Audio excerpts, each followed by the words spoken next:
XYN. XYN Motion Studio is a powerful all-in-one motion data PC application that streamlines the production process from capture to editing. One of the most powerful tools within XYN Motion Studio is grounding refinement, which reduces foot sliding and floating during ground contact of motion data. This makes your animations look much smoother and natural as they move in their environment. To do this, select the three dots in the upper right corner, then select Motion Export, then Save Raw Sensor Data for grounding refinement. You'll want to turn this on.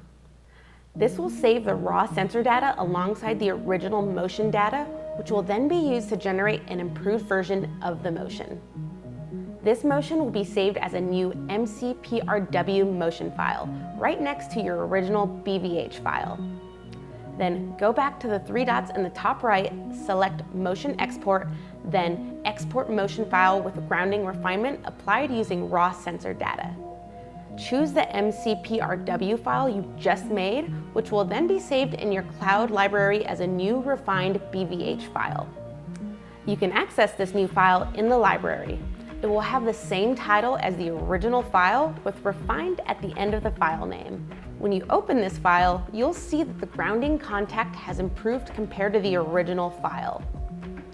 This is just one of the many features that make XYN Motion Studio a powerful tool for your motion capture and editing. To learn more about XYN Motion Studio and its other features, visit xyn.sony.net.